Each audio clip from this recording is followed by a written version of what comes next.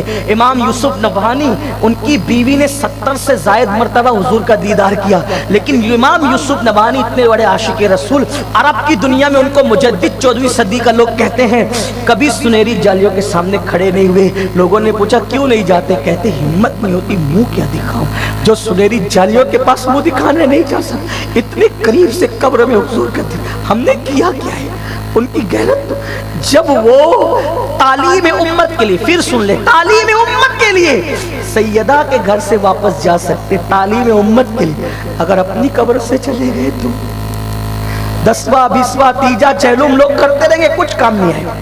اگر وہ ناراض ہو کے چلے گئے تو نہ تمہارے اوپر چڑھی ہوئی چادریں تمہیں نجات دے سکتی ہیں، نہ تمہارے اوپر چڑھے ہوئے پھول تمہیں نجات دے سکتے ہیں، نہ تمہاری قبروں میں چڑھنے والے سندل تمہیں نجات دے سکتے، اس لیے کہ واللہ اگر وہ راضی ہے اور کچرے کی کنڈی کے پاس بھی لوگوں نے تمہیں دفن کر دیا تو تمہارا بیڑا پار ہے، اور اگر وہ ناراض ہو کے چلے گئے تو پھر تاج محل کی گنبد کے اندر بھی سونے والوں، وہاں تمہیں کوئی کامیابی نہیں مل سکتی، اس لیے ان کو منا لو، ان کو راضی کر لو۔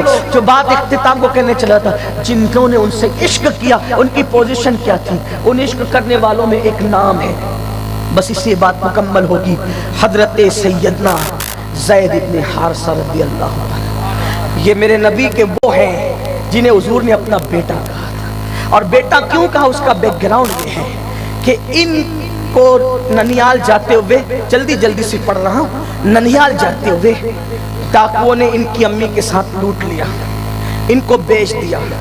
اس وقت تو لوگ بیچ دیتے تھے، غلاموں کا دور تھا، بیچ دیا۔ تو سیدہ خدیجہ کے ہاتھ آئے، زید چھوٹی عمر میں آ گئے تھے، بڑی پیاری ہستی ہے، پورے قرآن میں ایک ہی صحابی کا نام ہے حضرت زید کا، ان کا نام لے کر اللہ نے، سوچے نا کیا ہستی ہے، کتنی پیاری ہستی۔ تو بچپنا تھا، ان کے والد ان کو جب سیدہ خدیجہ کے پاس غلام بن کر آئے، حضور سے نکاح ہوا اماں خدیجہ کا، تو اماں خدیجہ نے تحفے میں زید کو، بہت خوبصورت تھے زید، بہت حسین تھے، جمیل تھے، اماں خدیجہ نے پیش کر دی۔ حضور کا سامنا ہوا، حضور کے قریب آئے، حضور ہی کے ہو گئے، آقا ہی کے ہو گئے۔ ان کے والد ڈھونڈتے ڈھونڈتے آئے، سرکار سے کہا میرا بیٹا آپ کے پاس ہے تو میں اس کو لینے آیا ہوں۔ سرکار نے فرمایا اگر زید جانا چاہیں تو میں اسے نہیں روکوں گا، اور اگر نہ جانا چاہیں تو آپ دباؤ نہیں بنا سکتے۔ حضور نے کہا زید ادھر آؤ۔ حضرت زید آئے، کہیں نہیں پہچانتے ہو؟ حضور یہ میرے ابو ہے، یہ میرے چچا ہے، یہ تمہیں لینے آئے ہیں۔ حضور کے پیچھے آ گئے، میں نہیں جاؤں گا۔ ہائے ہائے، ابھی اعلان نبوت نہیں ہوا ہے، حضور پیار کتنا دیتے۔ زید نے کہا حضور میں نہیں جاؤں گا۔ ارے تمہارے ابو آئے لینے کے لیے۔ باپ نے کہا زید تیرے لیے رو رو کر میں تھک گیا ہوں، اور تو کہتے نہیں آؤں گا۔ تو کہا بابا جو پیار تجھ سے نہیں مل سکتا وہ پیار انہوں نے مجھے دیا، میں نہیں آؤں گا آپ کے ساتھ۔ آئے کیا پیار ہے نا، کیا محبت۔ لوگ محبتوں کا صلہ کون کس کو کیا دیتا ہے، لیکن یہ میرے آقا کے اصحاب مصطفیٰ، انہوں نے محبت کی ہے، محبت کی۔ اس لیے میں لوگوں سے کہتا ہوں جب آپ 1500 سال کے بعد پیدا ہو کر فجر پڑھ کے نبی کا دل خوش نہیں کر سکتے، انہوں نے جانے دیے، ان کے لیے بک بک نہ کیا کرو۔ آپ سے گناہ نہیں چھوٹتا نبی کی محبت میں۔ انہوں نے مکے جیسا وطن چھوڑا، انہوں نے باپ چھوڑا، بھائی چھوڑا، سب تو چھوڑا، انہوں نے حضور کے ہوئے۔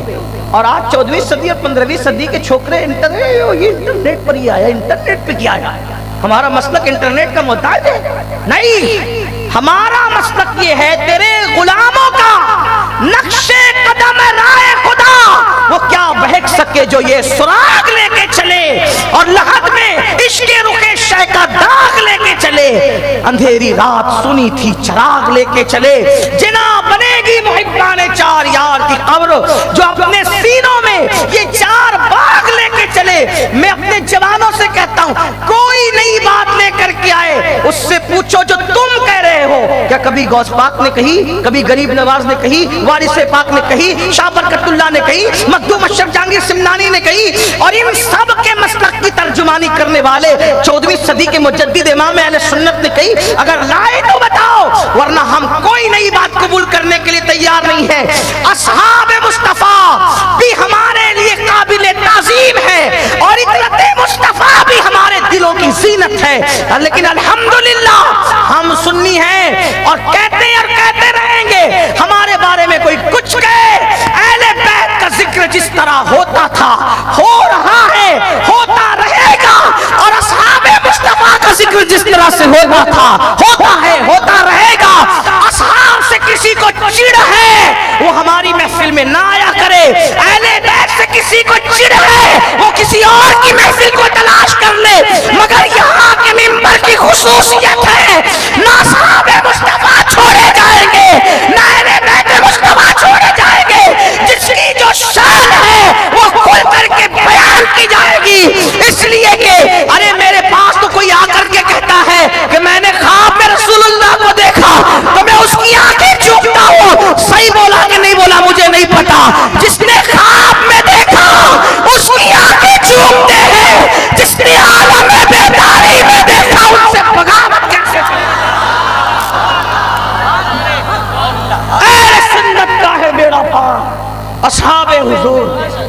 امام شافعی رحمت اللہ علیہ کہتے ہیں ہمارا حال یہ ہے، امام شافعی کہتے ہیں ہمارا حال یہ ہے، جب صحابہ بیان کرو تو لوگ ہمیں خارجی کہتے ہیں، اہل بیت بیان کرو تو لوگ رافضی کہتے ہیں، لیکن امام شافعی نے کہا نہ ہمیں تم سے کچھ لینا نہ ان سے کچھ لینا، ہم کیا جانے رافضی تم سے ہمارا کیا تعلق، ہم کیا جانے خارجی تم سے ہمارا، ہم تو رسول اللہ کے غلام ہیں۔ ارے ایسے غلام ہیں حضور اونٹ کے چمڑے کو اگر نالین بنا کے پیروں میں پہن لیں ہم تو اس کی بھی تعظیم جانتے ہیں میرے عزیز، ہم تو اس کی بھی تعظیم جانتے ہیں۔ اصحاب مصطفیٰ اور اہل بیت کی تو شان ہی نرالی۔ تو بہرحال بات جو ان کو پہنچتی وجہ کہ زید نے کہا میں نے نہیں جانا، اے آقا میں نے ابھی تو اعلان نبوت میں نے نہیں جانا، حضور نے اس پر یہ کرم فرمایا، اس بات پہ کرم کیا کہ تو نے باپ کو چھوڑا میرے، توجہ کر وہ کیسے نوازتے ہیں، دل رکھنا کوئی ان سے سیکھے، تو نے میرے لیے باپ کو چھوڑا نا زید، آ میں تجھے بیٹا بنوانا، تو نے باپ کو چھوڑا، آج سے تو میرا بیٹا ہے۔ لوگوں نے زید بن محمد کہنا شروع کیا اس وقت تک جب تک کہ آیت ختم نبوت کا نزول نہیں ہو گیا، ٹھیک، اس کی کوئی تفصیل نہیں کیس کر سکتا بھی۔ تو اب وہ رہنے لگے، حضور کو بہت محبت تھی ان سے، ان کے بیٹوں سے بہت محبت، بلکہ ان کے بیٹے جو تھے حضرت اسامہ بن زید چھوٹے سے تھے، تو ایک بار حضور کہتے ہیں یہ کتنا خوبصورت دکھتا ہے اسامہ، اگر یہ لڑکی ہوتا تو ہم اس کی شادی کرتے، اس کو اپنے ہاتھ سے زیورات پہناتے، اتنا پیار تھا اتنی۔ اور ایک بات آپ کو بتاؤں، یہ خاندان زید کا اتنا محترم تھا صحابہ کے نزدیک، اگر یہ لوگ کچھ بھی کرتے تھے نا تو صحابہ ان کو ٹوکتے نہیں تھے۔ آج کل لوگ خیال نہیں کرتے نسبتوں کا۔ ایک مرتبہ عبداللہ ابن عمر نے دیکھا، توجہ، عبداللہ ابن عمر نے دیکھا، توجہ کرنا مسلک کیا ہے، عبداللہ ابن عمر نے دیکھا کہ ایک شخص آ رہا ہے جس کی لنگی ٹکنے کے نیچے، کس نے دیکھا؟ اور یہ عبداللہ ابن عمر بہت کٹر اور بہت سخت تھے معاملات میں، سنت کے خلاف جو دیکھا بس بول دیا۔ تو آپ بیٹھے ہوئے تھے، دیکھا کہ وہ کوئی لنگی پہن کے آ رہا ہے، اس ٹکنے کے نیچے لنگی، اپنے خادم سے کہا اس کو آنے دے، اس کی خبر لیتا ہوں، لیکن جیسے ہی آئے عبداللہ ابن عمر نے گردن جھکا۔ توجہ کرنا، یہ ہے عشق، یہ ہے محبت، یہ ہے مسلک، یہ ہے مذہب، یہ فکر اصحاب۔ لنگی نیچے دیکھی تو دور سے کہا اس کو آنے دے، خبر لیتا ہوں۔ جب آ گئے، اچھا یہ بھی بات اپنی طرف سے نہیں کہہ رہا، اس کو بھی امام اہل سنت نے فتاوی رضویہ میں لکھا ہے، یہ بات یاد رکھنا۔ ہمیں کوئی پڑھا لکھا ہونے کا کوئی دعویٰ تو نہیں ہے، پیر قادری فقیر غوث پاک کے در کے، لیکن اتنا تو ہے کہ ہم نے بھی کچھ خوشچینی کی ہے اور امام کو پڑھا الحمدللہ، اور بہت پڑھا ہے۔ امام لکھ رہے ہیں کہ حدیث لکھ رہے ہیں کہ آئے، دور سے دیکھا تو لنگی نیچے تھی تو کہا خبر لیں گے، جب وہ آ گئے گردن جھکا لی، کچھ نہیں۔ خادم نے کہا بولتے کیوں نہیں؟ اور تجھے نہیں پتا یہ اسامہ بن زید کا بیٹا ہے، اور اسامہ بن زید کو حضور اپنا پوتا، جو وہ اسامہ بن زید کو حضور اپنا پوتا کہتے تھے، چونکہ زید بن حارثہ کو اپنا بیٹا کہتے تھے. تو جو رسول اللہ کا منہ بولا پڑ پوتا ہو، میں اس کی اصلاح کیسے کر سکتا ہوں؟ اب مجھے بتائیں، جو زید کی نسبت سے اولاد ہو اس کے لیے صحابہ کے ادب کا یہ عالم ہے، جو سیدہ فاطمہ کے خونی نسبت کی بنیاد پہ اولاد ہو پھر ان کے ادب کا عالم ہے. آج تو سب کھیل بن گئے نا، ایسی باتیں کرتے ہیں جیسے کلاس میٹ کے لیے کر رہے ہیں، ایسی باتیں کرتے ہیں جیسے کلاس میٹ کے لیے کر رہے ہیں، ایسے نام لیتے ہیں جیسے کسی عامی جامع پان دکان اور کسی ٹھیلے والے کا نام. یہ حال ہے مسلمانوں، عشق ہے تو ادب آ ہی جاتا ہے. اور یہ کسی معمولی انسان کا نہیں، عبداللہ ابن عمر کی بات کر رہا ہوں، اٹھا کر کے دیکھ لو فتاوی رضویہ. یہ نہ ملے تو ذمہ دار ہے، اس لیے ادب سیکھو، ادب. اور پھر یہ پھر کہہ رہا ہوں، اسامہ بن زید میں خون رسول نہیں تھا. جب اسامہ بن زید کی اولاد کے لیے ادب یہ ہے، تو پھر سیدہ فاطمہ کے لیے، مولا علی کے لیے، حسنین کریمین کے لیے ادب کس منزل پر ہونا چاہیے. بہرحال تو زید سے کہا تو میرا بیٹا ہے. پھر زندگی گزرنے لگے، پھر بہت ان کی بات تھی، ان کا نکاح بھی خود ہی کرایا اور پھر بہت تفصیل ہے. زید کو بھیجا جنگ پہ، عشق بہت کرتے تھے حضرت زید کو بھیجا جنگ پہ. جنگ موتا تھی، حضرت زید بن حارثہ اور حضرت جعفر طیار اسی میں تھے، عبداللہ ابن رواحہ اسی میں تھے، بڑے بڑے خالد بن ولید اسی میں. اسی جنگ میں خالد بن ولید کو سیف اللہ کا خطاب ملا. تو اب لیکن سننا عشق والوں کی بات، اور جملہ مکمل اور بات مکمل.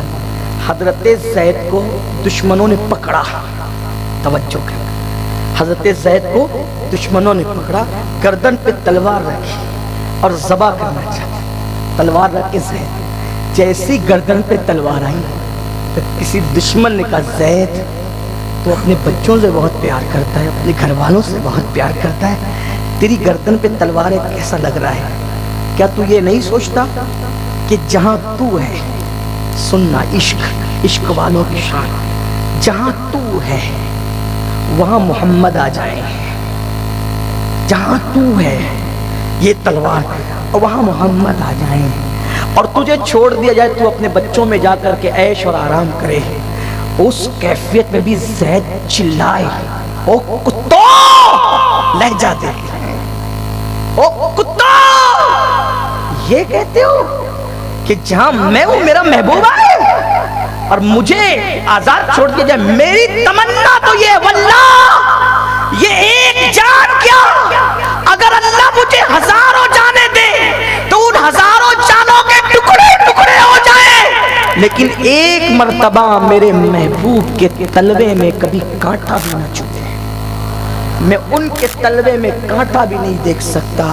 ویراول والو، ایک جملہ سن کر بات مکمل کر لو کہ زید نے عشق کیا، میرے نبی کے تلووں میں کانٹا بھی نہیں دیکھ سکتے، اپنے ٹکڑے کروا سکتے ہیں، اور ہم نے عشق کیا اور روزانہ نبی کے دل پر ہزاروں تیر گناہوں کی وجہ سے زخموں کے برسا رہے ہیں اور دل کو چھلنی چھلنی کر رہے ہیں. کیا یہی عشق ہے؟ عشق یہ نہیں، عشق تو یہ ہے نمازی بنو، جو چیزیں ان کو اذیت پہنچاتی چھوڑ دو. اگر ایسے عاشق بنو گے انشاءاللہ پوری دنیا میں غلغلہ اسلام کا ہوگا. تیسری جنگ کیا چوتھی پانچویں کچھ بھی آ جائے میرے عزیز، ان کے عاشق کے لیے توجہ کر، ان کے عاشق کو، ان کے عاشق کو، ان کے عاشق کو میدان محشر میں عذاب کے فرشتے ڈھونڈ نہ سکیں گے تو یہ دنیا کے دشمنوں کی اوقات کیا ہے؟ استاذ زمن کہتے ہیں ڈھونڈا ہی کرے صدر قیامت کے سپاہی، ڈھونڈا ہی کرے صدر قیامت کے سپاہی، وہ کس کو ملے جو تیرے دامن میں چھپا ہو. ان کے دامن میں چھپنے والوں کو قیامت کے دن عذاب کے فرشتے کچھ نہیں کر سکتے، یہ عالمی جنگیں کیا بگاڑ سکتی ہے، لیکن ان کے دامن میں آنے کے لیے گناہ سے نکلنا پڑے گا، تب ان کا دامن نصیب ہوگا. اللہ ہم سب کو توفیق دے. گفتگو کے درمیان کوئی غلطی ہو تو اللہ معاف فرمائے. استغفر اللہ وما علینا الا البلاغ. السلام.